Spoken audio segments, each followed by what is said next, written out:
हाँ चलो अब ये तो हो गया। हाँ देखो क्वेश्चन जो 7th है वो देखो, जो मतलब इसके अंदर IHP का उसको नेक्स्ट वो करोगे क्वेश्चन। तो वो करने में तो तुम्हें टाइम लग जाएगा बहुत। वो नॉर्मल क्वेश्चन नहीं है, उसमें तो और अभी टाइम नहीं लगेगा तुम्हें। पढ़ते अभी। फिर को अपन करते हैं ना IHP के वो क्विज की डिस्कशन कर लेते हैं जल्दी से। हाँ हाँ मैं खोलता हूँ IHP वाला।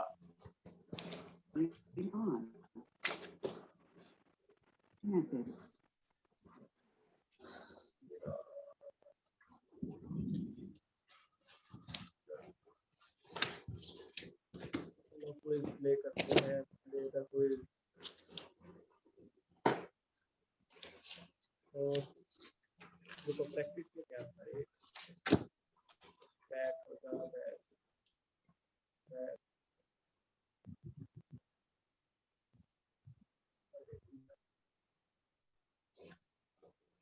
Play practice. एक सेकंड को play start a single player with practice. I own this house.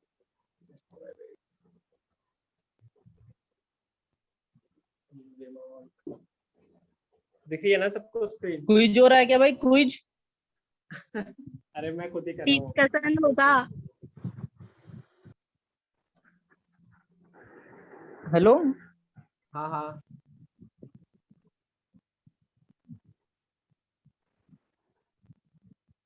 Join the.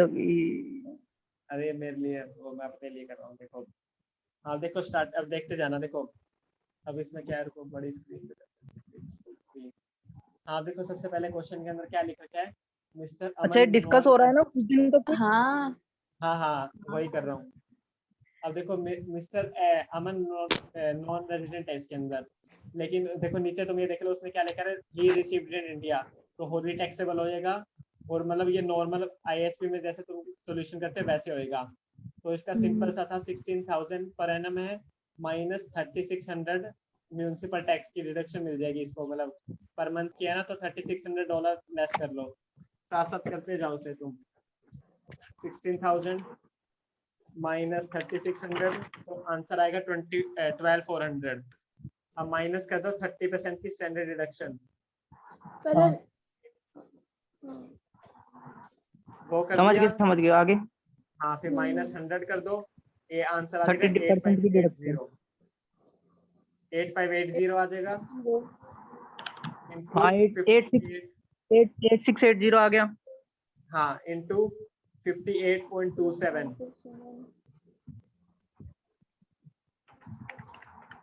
58.27 कर दिया। 5,05,700। ये अमाउंट आएगी सामने 499 वाली। हाँ नहीं ये नहीं आ रही, ये नहीं आ रही है। 5,05,783। वो किया नहीं अरे होगा इंटरेस्ट पेड वाला। अरे नहीं तुमने इंटरेस्ट पेड 499 लेस नहीं नहीं आ रही किया। है। अरे इंटरेस्ट पेड लेस माइनस नहीं किया। करना क्या? क्यों हाँ करना है। करोगे। अरे लेट आउट प्रॉपर्टी है ये, देखो ऊपर लेट आउट रिसीविंग है मतलब।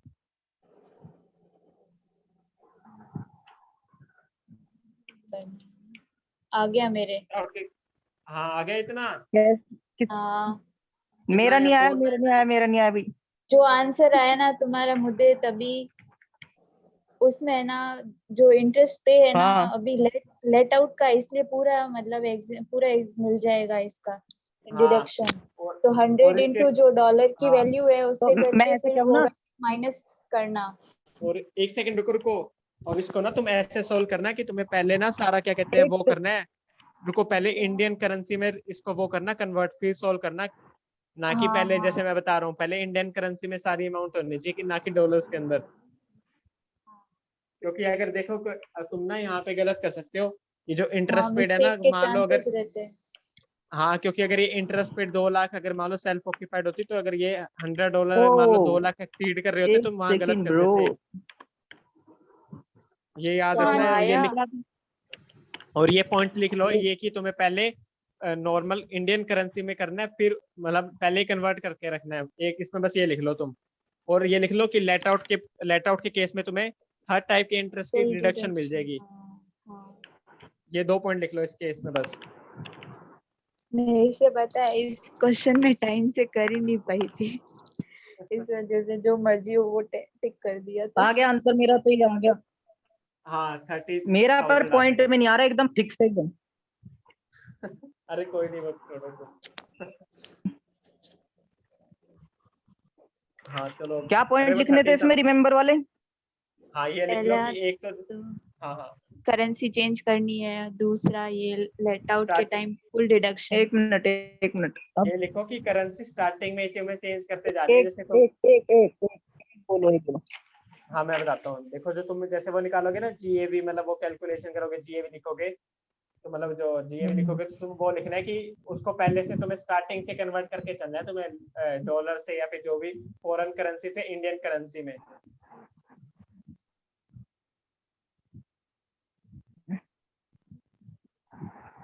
ओके। हाँ और एक ये लिख लो कि लेट आउट प्रॉपर्टी के केस में तुम्हें हर टाइप की इंटरेस्ट की डिडक्शन मिल जाएगी, वो भी अनलिमिटेड।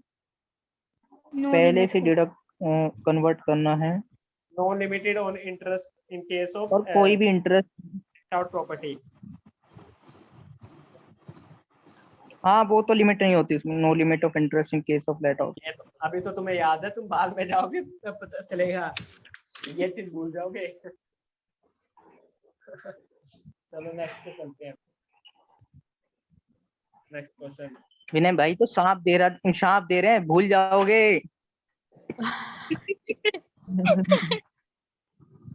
नेक्स्ट क्वेश्चन देखते हैं, इज इट वैलिड, क्या है। ये सांप मेरे पे नहीं लगता, अरुणा सेक्शन राधिका के मेरे लिए। अरे रुको मेरे रुको, ऊपर अरे नेक्स्ट, लगता है। अरे रुको रे, अरे क्वेश्चन देखते रहो। Section 47 of Act deals with voting power of member. Now if AOA says that section 47 is not applicable to them, अरे तुम ये कर ही नहीं सकते, क्योंकि सेक्शन 47 अगर जो तुम ये लिख भी रखा है, ये किस केस में होता है, प्राइवेट कंपनी के केस में, कि वो रिस्ट्रिक्ट कर सकते हैं अपने, अगर वो एओए के अंदर बता दे कि मेंशन करके। और इस केस में कंपनी कौन सी है, ABC limited, not the private company, so it is not valid, they can't do, public company cannot do the। तो ये लिख लेना कि इसमें जो सेक्शन मतलब जो रिस्ट्रिक्शन है राइट मेंबर की, वो सिर्फ प्राइवेट कंपनी को होती है, ना कि पब्लिक कंपनी को भी। चलो लो वाला तो अरुण कोई ग्रुप पे लिख लेना लो वाला, चलो लो वाला लिख के भेज देना, ठीक है। लो वाला मुझे मत बोलो।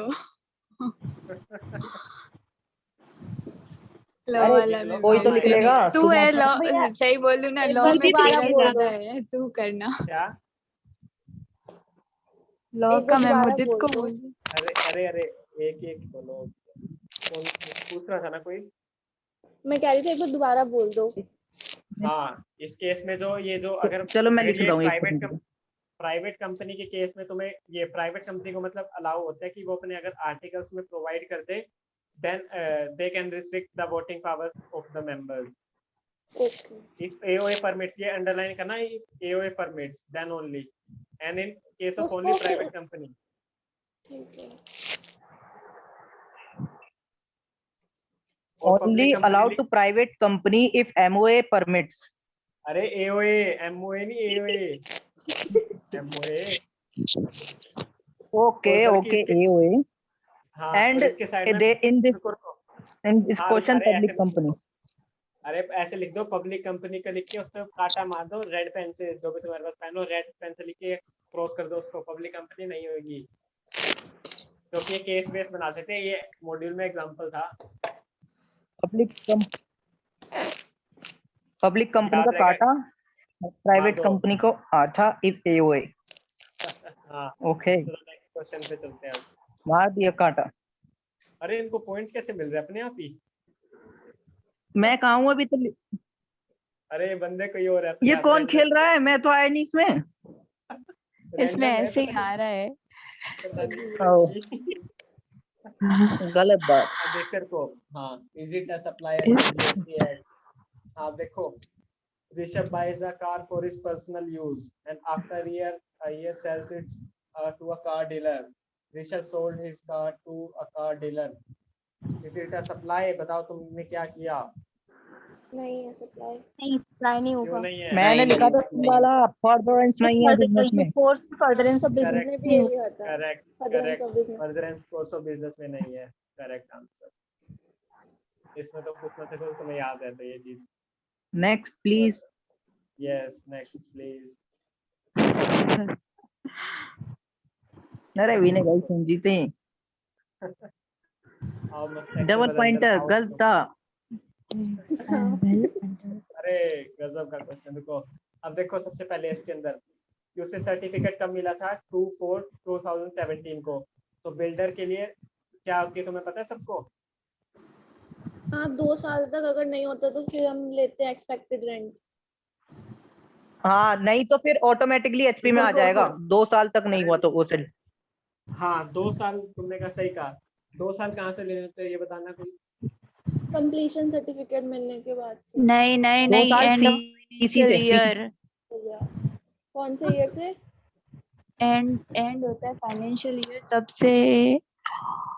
अरुणा फिर मतलब कौन सा केस लोगे ध्यान से बताना। मतलब कौन से ईयर से स्टार्ट करोगे? अरे वो 5 इयर्स का था शायद, गलत 5 years. Wow okay okay. 5 years कहाँ पड़ा? जानी है वो इंटरेस्ट अरे नहीं, वो अलग वो interest अलग का का है। बोल रही हूँ मैं, 5 इयर्स का। वो तो कंस्ट्रक्शन लिमिट होती है, वो वो अलग प्री चीज पोस्ट है था। वो तो। प्री पोस्ट था। हाँ हाँ हाँ रुको रुको मैं बताता हूँ। रुको अब देखो जो बिल्डर्स की होती है ना जो इनकी 2 साल की होती है वो मिलती है जैसे अभी जब उनको वो सर्टिफिकेट मिला अपना कंप्लीशन उसके नेक्स्ट फाइनेंशियल ईयर एंड मतलब जैसे अगर ये 2/4/17 को कंप्लीट हुआ है तो इसका 31 मार्च नेक्स्ट मतलब पहला कब आएगा ये कंप्लीशन होने के बाद। तो ये आएगा 31/3/2018 को। वहां से हमें 2 इयर्स काउंट देखने हैं अपने। एक सेकंड कब कंप्लीट हुआ? 2417 2417। 1 सेकंड को मैं अपनी वो चार्जिंग लगा रहा हूँ। 2417 मतलब 2417 में कंप्लीट हुआ। तो ये तो हम 300-400 साल आगे निकल गए ना। आज का कोई ले लो भाई। 2000 में मतलब 2100 में चले तो। हाँ हाँ देखो ये चीज लिखते जाना कि 2 साल कब से लेने हैं और केस बनाए खुद ही लिखते जाओ। केस बना लो फिगर्स के टाइप में अपना। मतलब जैसे वो ले लो कि तुमने कब से प्रीवियस ईयर है तुम्हारी डेट टाइमलाइन बना के इसको लिखते जाना। हाँ अब देखो तुम्हारा मतलब अब 2 साल तुमने कहाँ से काउंट होंगे टाइमलाइन बना 31/3/2018 ली। से। हाँ तो तुम इसको मतलब वो लिखते देना 31/3/2018 से होगा। मतलब जिस साल सर्टिफिकेट मिला उस साल के एंड से उसके अगले उसके एंड के 2 साल बाद मतलब एंड के बाद 2 साल। हाँ तो मतलब 2 साल कब तक होंगे 31/3/2020 तक। नो जीएवी में हाँ ठीक है जी मतलब जिस साल। हाँ तो एक इस केस में आएगी सी निकला नील मान जीएवी। लो 24 मान लो कब मिला 24-18 मतलब 2018 में कभी मिला। इसकी मतलब आएगा यहाँ से कंप्लीशन चालू हो जाएगा 1 साल 2 साल कंप्लीशन होगा यहाँ। हो गया भाई हो गया काम हो गया। हाँ अब देखो ये हो गया। अब देखो उसमें क्या लिख रखे 2 साल तक इसकी नील जीएवी है। अब तुम्हारा प्रीवियस ईयर कौन सा 2021। अब मतलब इसकी सोच के देखो तुम्हारी जीएवी कुछ ना कुछ अब आएगी इस केस में ये सोच के चलना क्योंकि अब 2 साल उसके खत्म हो चुके हैं। अब उसमें क्या लिख रखे हाफ ऑफ फ्लैट्स। रुको हाफ ऑफ फ्लैट्स पर रुको अरे एक बार रुको बीच में एक बार रुको। Half of flats were occupied with rent of 50,000 पर फ्लैट। तो मतलब इसके पास टोटल फ्लैट्स थे 50 तो उसमें मतलब 25 फ्लैट्स तो इसके चले गए वो मतलब दूसरे इसकी पीजीबीपी में जाएंगे। 25,000 इंटू 50,000 इंटू 12 कर देना। ये लिख दो पीजीबीपी में इनकम इसके करंट ईयर की बता रहा हूँ। वहां पे मत ये देख लेना कि पीजीबीपी में भी कहीं मतलब इसका बिजनेस इनकम है वो फेयर रेंट वो देख लेना जो लोअर इनकम कौन सी चल रही है वो उधर डायरेक्ट पीजीबीपी में जाएगी। और अगर जो भी उसके एक्सपेंडिचर होंगे रिलेटेड टू नहीं रहता कुछ। अरे रुको ये देखो 50,000 क्वेश्चन पूरा नहीं दिख रहा। अरे मुझे तो शो आवाज ही नहीं हो ऐसी रहा आ रही है जैसे कोई आधा सुन रहा हो। अरे मैं इसको अरे क्या हुआ? अरे ऊपर देख अरे सुनो अरे अरे चुप देखो। अब इसके अंदर इसके पास टोटल फ्लैट्स थे 50 और इसका मान लो ये बिजनेस ही होगा। ये तुम 50 फ्लैट्स अगर वो कोई कंस्ट्रक्ट कर रहा है तो उसका बिजनेस ही है वो। हाँ सॉरी। अब देखो मतलब हाफ ऑफ फ्लैट्स थे मतलब 25 फ्लैट्स उसके सोल्ड हो गए। तो मतलब वो उसकी इनकम जितनी भी होगी वो जाएगी पीजीपीपी के अंदर, मतलब बिजनेस हेड के अंदर, और उससे मतलब वहां से कितना रेंट रिसीव हो रहा है 50,000 पर मंथ, तो तुम इसका कितना आ जाएगा 6 लाख पर एनम, और कितने पर फ्लैट की इनकम है, तो तुम इसको 66 लाख इंटू 25 कर दो, लिख दो पीजीपीपी में जाएगी ये। अगर वो क्वेश्चन में पूछ रखा होता ना कितनी टोटल इनकम कितनी आएगी, तो तुम पीजीपीपी में भी बताओगे, कहीं तुम लिख दो आईएचपीपी में जाए, मतलब जहाँ भी एक ही जगह बता दो कहीं। और फिर रेंट उसमें मत कंफ्यूज हो जाना, नीचे वो मैंने कंफ्यूजन के लिए दे रखा है, वो नीचे कंफ्यूजन के लिए 25 फ्लैट किसने इसके पास 50 फ्लैट्स हैं 50 टोटल। फ्लैट है। इसको एरो में बना दो, 50 फ्लैट्स में से 25 इधर 25 50 पीजीपीपी में जाएंगे, एरो निकाल दो 2 उसमें से। मेरे पास बोर्ड होता ना तो मैं यहीं पे बता देता कैसे करना है, व्हाइट बोर्ड। उसको देखता हूँ, रुको एनोटेट। मेरे पास पीजीबीपी आ गया। मैंने पीजीपी के लिए करा 50,000 इंटू 12 इंटू 25। हाँ अब एचपी का क्या करना है?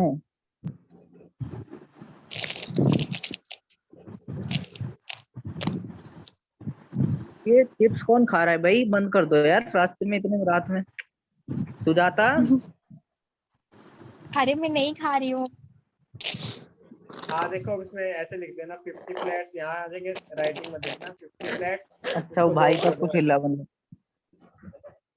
यहाँ पे 25 कर दो, ये जाएगी पीजीपीपी में इनकम, ये पीजीपीपी में जाओगे, इसके अंदर टोटल इनकम आ जाएगी 6 लाख इंटू 25, ये लिख देना सीधा। और जो बाकी बची हुई है यहाँ पे इनकम आएगी। अब हाँ देखो समझ कैसे गया। करना है, हाँ अब देखो बाकी में बचे हुए तुम्हें कैसे करना है इसको। अब उस केस में तुम्हारी एक्चुअल रेंट तुम्हें कुछ नहीं मिल रहा, तो तुम्हारी जो जीएवी आएगी उसमें से आएगी एक्सपेक्टेड रेंट में से, तो वो तुम अब वैसे ही करोगे जैसे आईएचपी में करते हो, जैसे आप स्टैंडर्ड रेंट मतलब पे रेंट और municipal rent whichever is higher 55, फिर आएगा 55 और 35 विच एवर इज लोअर, तो 35,000 पर फ्लैट की इनकम आ जाएगी पर मंथ 35। की। हाँ तो तुम इसमें से कैसे करोगे कैलकुलेटर, ये देखो तो इसको 35,000 25 से ले देंगे कैसे करोगे, 35,000 इंटू इंटू 12 12 या इंटू हाँ 25 into 25।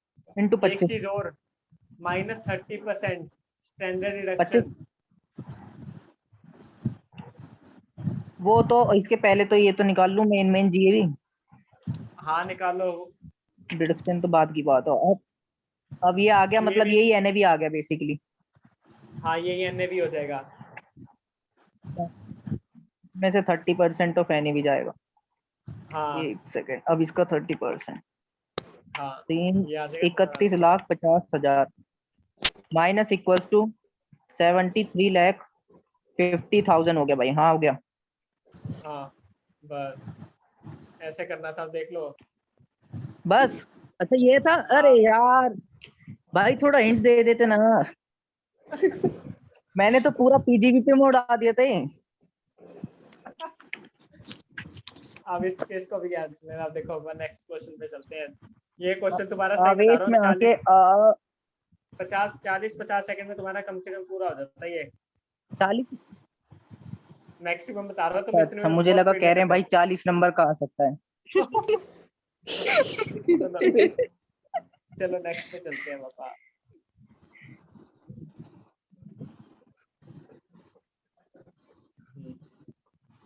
Can a company recover coal in areas from members as forcefully? Company can. Yes. Company can जबरदस्ती से recover. हाँ कंपनी के कंपनी मतलब कैन। हाँ company can receive, shareholder दे ना दे वो उनकी सिरदर्दी है, मतलब उनकी उस पे है, लेकिन कंपनी फोर्सफुली रिसीव कर सकती है क्योंकि उन्होंने अपनी मतलब वो इशू कर रखी है उन्हें। ये तुम मॉड्यूल के अंदर एग्जांपल देख लेना, मतलब ये मॉड्यूल के अंदर दे रखे तुम ये चीज, मैंने वहीं से लाइन पिक की है। ये तो कैन रिकवर। मॉड्यूल के एग्जांपल। हाँ ये मुझे आते हुए भी गलत कर ओके। दिया मैंने। मैंने सोचा पनिशेबल एक्ट है कि नहीं, मेरे को भी यही कौन का लगा हक कि है। ऐसे थोड़ी ना कर सकते फिर हैं। मैंने ये आखिरी है में ना जाके सर, मुदित ये सर ने है ना फोर्सफुली मना फर्स्ट करा चैप्टर बस। में ही करवा दिया था। वो है ना पब्लिक प्राइवेट की डेफिनेशन थी वो उसी में, अनलिमिटेड हाँ लायबिलिटी मतलब ओह माय कंपनी और गॉड। वो सब। हाँ हाँ वही वही वही, सही सही बिल्कुल करेक्ट। हाँ वो तो कंपनी की तो अनलिमिटेड होती है ऑलवेज, शेयर होल्डर की लिमिटेड या फिर गारंटी या फिर एज पर वो होगा। वो पॉइंट तो काफी बार बताया सर ने। चलो नेक्स्ट क्वेश्चन पे चलते हैं। आ गया आ गया। इंश्योरेंस मनी मतलब मुश्किल नहीं है, मतलब थोड़ा ट्रिकी है। करेक्ट करेक्ट, बिल्कुल सही कहा। घपलेबाजी करता है टैक्स।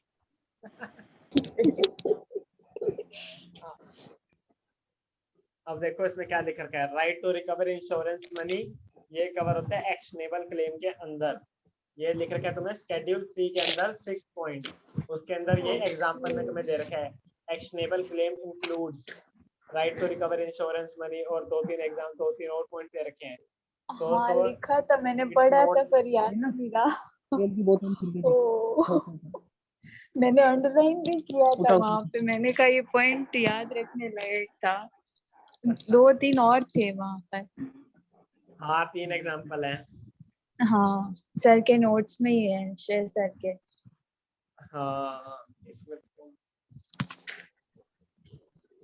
शेड्यूल 3 तुम इसमें ये लिख लेना, शेड्यूल 3 तुम्हें रेफर करना है एक बार। शेड्यूल 3 के मतलब एक दो मतलब शेड्यूल 3 में भी ना लास्ट के एक्शनेबल क्लेम्स वाले होते हैं ना, एक्सेप्ट टू वो लॉटरी गैम्बलिंग वाले, वो पॉइंट वो अच्छे तरीके से याद करना है, यही वाला जो पॉइंट था। हाँ अदर देन एक्शनेबल क्लेम में क्योंकि वो यहीं पे वो लॉटरी। क्वेश्चन घुमा सकते हैं, और एक ऊपर ऐसे सेल ऑफ वो हाँ एक्शनेबल क्लेम में बस 3 चीज नहीं आती, लॉटरी, गैम्बलिंग, बैटिंग। हाँ, और इससे ऊपर एक पैरा पॉइंट 5 था कि वो एक सब्जेक्ट टू बैटिंग पैरा का 5 एक भी। बिल्डिंग भी अगर कंप्लीशन से पहले दे दी जाए। कौन हाँ सा तो पैरा? रुको रुको मैं बता रहा हूँ। और तुम मरने इसमें ये लिखना, अरे रुको रुको रुको, अब ये लिख लो कि पैरा मतलब पॉइंट 5 और 6 ऑफ पैरा शेड्यूल 3 तुम्हें रेफर करना है यहाँ पे अच्छी तरीके से, क्योंकि वो पैरा 5 और 6 सब्जेक्ट टू पैरा वहाँ पे 5 भी आता है एक्सेप्ट। Point 5 and 6। हाँ ये लिख लो, बाद में रेफर कर लेना आराम से, कोई डाउट हो तो बता देना फिर से बोलिए तो एक बार, कौन सा पैरा भैया? फिफ्थ और सिक्स आता है, मतलब पैरा तो नहीं, मतलब पॉइंट 5 और 6 और पैरा शेड्यूल 3, मतलब उसके अंदर पॉइंट आता है 6 है हाँ शायद। उसके अंदर पैरा 5 भी होता है ना, वो सेल ऑफ बिल्डिंग वाला, की वो जो एडवांस में पहले रिसीव हो गया बाद में रिसीव हुआ, वहाँ पे शेड्यूल 1 के शेड्यूल 2 के अंदर आता है, उसके अंदर एक पॉइंट है ना वो सेल ऑफ बिल्डिंग का। हाँ याद आया याद आया। हाँ चलो नेक्स्ट क्वेश्चन चलते हैं। अब देख लो तुम इतने इसके अंदर तुम्हारे हाईएस्ट स्कोर यहाँ पे कितना गया था, तुम्हारा 57 के आसपास गया था, अभी तो देख लो तुम इसमें कितना स्कोर कर सकते थे, देख सोच के देखो। 50। सबने ज्यादातर हाँ 50 गलत कुछ, किए। मतलब एक 6000 चला गया था शायद एक राधिका का। नहीं हाँ मेरा राजी नहीं, जसविनी जो थी हाँ उसका गया जैसे था। हाँ हाँ हाँ एक पता नहीं किसी का था तो 6000 कुछ था। अरे अरे वो डबल इसका स्ट्रोकर आंसर क्या मेरा नहीं किया, लगा, नहीं तो बस। इसका आंसर क्या किया बताना सारे। इसका तो मैंने लगाया था 8,40,000। 8,40,000 नील होगा अच्छा ना शायद। नील होगा। भैया जब आपने ये पिछली वैकेंट बार रेट दिया था तो नील था। नीली होएगा आंसर। नील नहीं है, पता है, वो तो गलत हो गया था, करा था। हो गया था, अरे लेकिन पता नहीं। क्वेश्चन रुको रुको नील तो नहीं क्वेश्चन होगा पढ़ो क्योंकि पर क्या, अरे रुको रुको क्वेश्चन पढ़ो पर क्या लिख रखा है। हाँ मैंने ना बाद में देखा था, वो किसी में भी टैक्सेबल हो सकता है, पीजीबीपी में होएगा ना। करेक्ट, पूरा का पूरा पीजीबीपी हाँ। नहीं आईएफओएस पे जाएगा ये सारा, क्योंकि उसका एक मतलब वैकेंट लैंड है, तुम उसको बिजनेस ट्रीट मत करना, आईएफओएस में ट्रीट करना उसको। ओके। हाँ तो तो एक पूरा मिनट का एक पूरा मिनट, फिर टैक्स उसका पेपर मतलब तुमने लगेगा कितना, 12 लाख की, मतलब वो बस लैंड वाला जो उसने दिया। हाँ मुझे हाँ फिर तुमने हमें म्युनिसिपल वैल्यू वगैरह कंसीडर नहीं करेंगे। फेयर एक और second municipal whichever is higher, और उसमें से फिर विच एवर इज अरे रुको, लोअर फास्टर। ये तुमने करना क्यों है एचपी थोड़ी ना है। मुझे, तुमने पिछले वाले एमसीक्यू क्विज में तुमने इसका सही आंसर दिया था कि तुमने हाँ खुद ही ने कहा था वैकेंट लैंड का। वैकेंट लैंड है, नील आएगा आंसर। अरे तो अब वैकेंट तुम लैंड इसमें पे से तो एचपी लगता ही नहीं। हाँ तो तुमने हाँ 30% पर की ये सैलरी एचपी डिडक्शन में दी ही तो कैसे। देखा जाता है। एक सेकंड अरे रुको मेरे वैल्यू को स्टैंडर्ड करने में। दो, रुको रुको। अरे रुको बेसिस ऑफ बाकी चार्ज में नहीं आता अगर प्रॉपर्टी नहीं है कोई तो। हाँ तो तुमने आईएचपी पे तुम इसके अंदर नहीं लाओगे, हाउस प्रॉपर्टी हेड के अंदर तुम इसे ओ माय तुम इसे कह गॉड, दोगे बाय कैसा बाय। दिमाग है मेरे पास। तुम पिछली उसे बार वहीं से कह दिमाग में दोगे था बाय ये। बाय।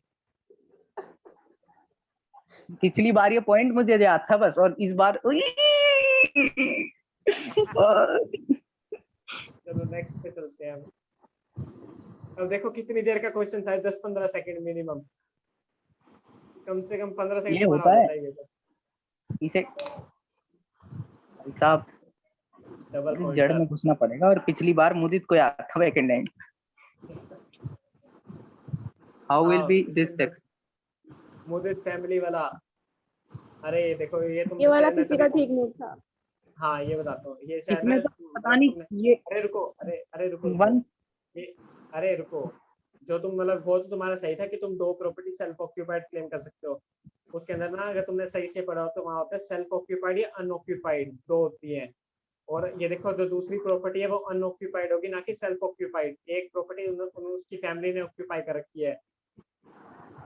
एक ये देखो, एक प्रॉपर्टी उसकी सेल्फ वो करके मुंबई में सेल्फ ऑक्यूपाइड, और दूसरी प्रॉपर्टी खाली है, तो तुम वो आएगी अनऑक्यूपाइड के अंदर। अभी रुको, अभी पूरा केस सुनना पहले। अब उसमें क्या लिख रखा है, due to his employment he shifted to another place. अब देखो वो दिल्ली में रह सकता था, अब उसने अपना वो खर्चा या फिर कुछ बचाने के लिए वो दिल्ली में शिफ्ट हो गया। लेकिन अगर मैं इसका लॉजिक बता रहा हूँ, फिर गवर्नमेंट ये नहीं सोचेगी तुम गवर्नमेंट ये सोचेगी तुम दूसरी प्रॉपर्टी से रेंट कमा रहे हो, और मतलब ज्यादा तुम्हें रेंट मिल रहा होगा, और तुम खुद किसी रेंट में रह रहे हो, मतलब रेंटेड प्रॉपर्टी के अंदर तुम वहाँ रेंट पे कर रहे हो, तो तुम्हारी वो दूसरी इनकम वो सेल्फ अनऑक्यूपाइड नहीं मानेगी तुम्हारी। वो जो तुम्हारी मतलब दिल्ली के अंदर तुम्हारी खुद की थी ना, वो अनऑक्यूपाइड नहीं, मतलब वो नहीं मानेगी। मतलब तुम्हारी वो टैक्सेबल हो सकती है तुम्हारी, अगर तुम वहां से मतलब तुम्हारी टैक्सेबल में आएगी फिर वो क्या क्या वगैरह वो मतलब सारी। वो हाँ प्रॉपर्टी ये तो देखो, नॉर्मली सेल्फ ऑक्यूपाइड हो सकती है। प्रॉपर्टी वैसे सेल्फ ऑक्यूपाइड, देखो एक होती है सेल्फ ऑक्यूपाइड और एक होती है अनऑक्यूपाइड। तुम 2 प्रॉपर्टी कर सकते हो, सेल्फ ऑक्यूपाइड या अनऑक्यूपाइड। पेपर में तुम्हारा क्योंकि अनऑक्यूपाइड मतलब दोनों का सेम जाता है, कि मतलब सेल्फ ऑक्यूपाइड मतलब मीनिंग मतलब सेम सेंस में निकलता है, कोई अलग नहीं होता ट्रीटमेंट।